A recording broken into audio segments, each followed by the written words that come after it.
देखिए, मैं आज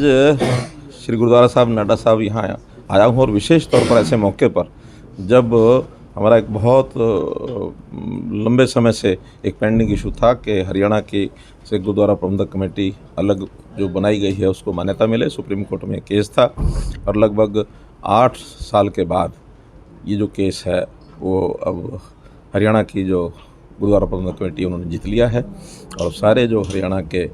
52 जो गुरुद्वारा साहब हैं वो सभी अब हरियाणा गुरुद्वारा प्रबंधक कमेटी की देख रेख में सब चलेंगे और इन गुरुद्वारों के माध्यम से जो भी समाज की सेवा के काम सब होते हैं वो सब बहुत सुचारू ढंग से चलेंगे। हरियाणा के सभी सिख समाज को मैंने अपील की है कि सब मिल करके किसी प्रकार का अब अंतर्विरोध जो पहले चलता था कि कुछ गुरुद्वारे हरियाणा प्रबंधक कमेटी के पास थे, कुछ गुरुद्वारे SGPC के पास थे, तो सब मिल करके एक ही छत्र छाया में और कोशिश ये रहेगी कि सबको साथ मिला करके एक टीम बनाई जाएगी और उसके अनुसार सब चलेंगे। आज उसी उपलक्ष्य में मैं गुरुद्वारा नाडा साहिब आकर के गुरु साहब का आशीर्वाद भी मैंने लिया, मत्था भी टेका है और सब लोगों को मैंने बधाई भी दी। जी सर, इसके अलावा बारिश का मौसम है सर, आप देख रहे हैं फसलों को लेकर के काफ़ी किसान जो है सरकार की तरफ अब देख रहा है, दूसरी तरफ परमात्मा की तरफ नहीं। सरकार का क्या रुख है सर इसको लेकर? देखिए, ये बहुत ही एक ऐसी इस समय चल रहा है कि जो जिसकी बिल्कुल अपेक्षा नहीं थी। अब फसल पकी हुई खड़ी है, धान की फसल, और वर्षा पूरे हरियाणा में, पूरे उत्तरी भारत में जो 2 दिन से बरसात हो रही है इससे नुकसान भी हो रहा है और हम नहीं चाहते कि नुकसान जो है सारा किसानों को झेलना पड़े। इसके लिए हम स्पेशल गिरदावरी कराएंगे और स्पेशल गिरदावरी जैसे ही बरसात रुकती है उसके बाद जो फसल खेतों में ख़राब हुई है उसकी स्पेशल गिरदावरी करा करके और जो भी नीति अनुसार किसानों को जो है कंपनसेशन दिया जाएगा। किसानों को चिंता नहीं करनी चाहिए। ये तो ठीक है कि नुकसान जब होता है तो चिंता सबकी होती है,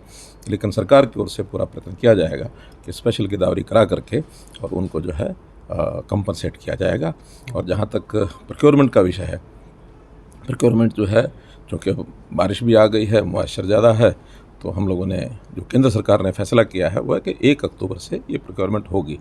कुछ हमारे किसान भाई और कुछ हमारे जो किसानों के नेता वो कह रहे थे जल्दी प्रोक्योरमेंट कराएं, तो जल्दी होने का वैसे भी अब कोई संभावना नहीं है क्योंकि मॉइस्चर बहुत हो गई है धान में, और जब तक वो मॉइस्चर कम नहीं होगी तब तक मिलर भी उसको नहीं लेगा, डिपार्टमेंट भी उसको नहीं लेगा, वरना चावल जो है ख़राब होता है, मॉइस्चर वाला काला पड़ जाता है, उसकी जो ब्रोकन राइस है वो ज़्यादा निकलता है। और जैसा अब विदेशों से भी एक बात आने लग गई है कि देश का जो ज़्यादा ब्रोकन राइस है 20% से ज़्यादा अगर ब्रोकन आएगा तो उसको हम यहाँ से एक्सपोर्ट नहीं कर पाएंगे। इसलिए सबको सहयोग करना चाहिए और जो 1 अक्टूबर को डेट तय की गई है उस समय जो भी कोई उस धान को सुखाने की व्यवस्था, उसको ठीक व्यवस्थित करने का ये सारा काम मंडियों के द्वारा किया जाएगा। इस पर सब लोगों को सहयोग करना चाहिए। सर, फसलों के उठान को लेकर के अगर हम बात करें या फिर जो दूसरी तरफ मंडियों के अंदर जो फसलें हैं कई जगह वहाँ भी ख़राब होने की जो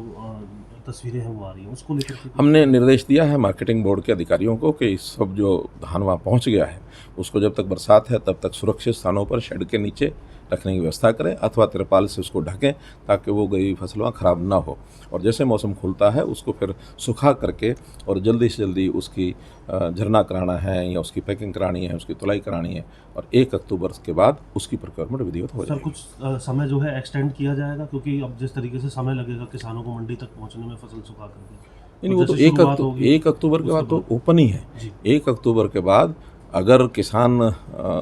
एक रेगुलर स्पीड से आएंगे तो जो किसान जब पकाता है वो लेके आएगा। अगर एक साथ किसान की फसल पक जाती है तो फिर उनको टोकन सिस्टम दिया जाता है, उनकी बारी टर्न तय की जाती है कि किस दिन किन किसानों को आना है, ताकि अगले 35-40 दिन जब तक प्रोक्योरमेंट होगी पूरे समय में हरियाणा के हर किसान का दाना दाना खरीदा जाएगा। इसमें कहीं कोई कोताही नहीं बरती जाएगी।